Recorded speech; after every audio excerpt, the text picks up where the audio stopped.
Hey gang, Ante Jolich here, Real Pro BJJ and BJJ Basics.com with my buddy Rich. Today we're going to work, troubleshoot a little bit on escaping side control to a guard recovery. So with that, here we go. Buddy crashed in. I've got my frames in near the belt line, near the shoulder line. We're just going to work a couple of details that everybody I think knows. We try to guide this ear outside of this thigh on my bridge. The strength of the bridge isn't about moving him, it's about getting my bottom to not point to the floor, but to point to you, so I can move away. When I insert this knee, a lot of people have success with this, but then they get jammed up. 1 second. One common error is not driving this north enough. The shallower I am, or the more I let my elbow come to my knee, the harder this is. I've got to really obsess on driving this knee across his belt line as much as possible. Another thing, my hips pointing away is so important. What makes that happen is this leg. So when I bridge and I scoot away and I drive my knee in, I can't do this a lot. This a lot when he drives in flattens me out. So there'll be a time we'll cover like 5 placements for this foot shortly. But what I want you to do is always be thinking about pressing, driving in. And you might do a little skip in the air. It looks like this, big bridge, scoot away, drive in, skip the foot. You might do a little skip to find a firm footing, firm placement so you can keep facing into them. But the second that foot lifts, we get flattened out.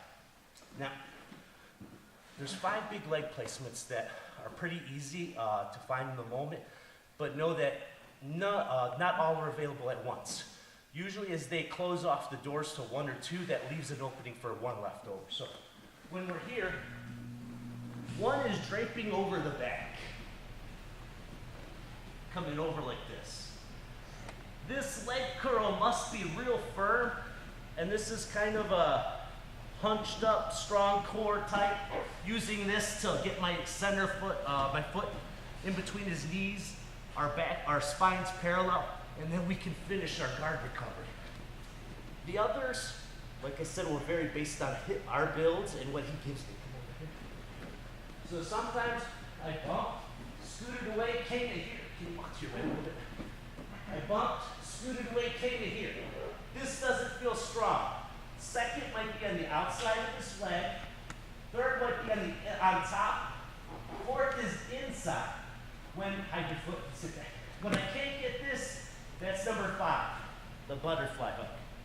This is now the counter point for me to extract, place, and escape my foot to recover a guard, sit up to sitting guard, butterfly, whatever. You take what they give you. If they hide their foot and they're sitting back so you can't step inside the ankle or on top of it, you might have to do that little butterfly hook. They flare their foot out because they're trying to drive into us. Now there's something to step on, come over. There's a bunch of placements that might present themselves, but you're always doing the same thing. Bump, scoot away, drive your knee in, throw that leg over, and then swoop down, finding the firm footing, what feels strongest, so you can continue with getting parallel. Once you parallel spines, sometimes once we establish our shin across the belt line to here, can you connect and be tight? Drive your knees in so you feel stronger. There you go. When you're here like this, use this shin to, in this case, my right shin, to liberate my right shoulder free. I lean back to break that grip. Whenever you're in tight like this, don't be afraid to flare your frames a tinge, but use your deadlift to break this open. A lot of good stuff will come, but again, we're parallel, elbows are flared. Good stuff is gonna come to attack them and get yourself out. But today, we're just focusing on getting out. So I hope that helps with the foot placement and some of the other details there on recovering guard. If you're ever in the Cleveland area, please come visit.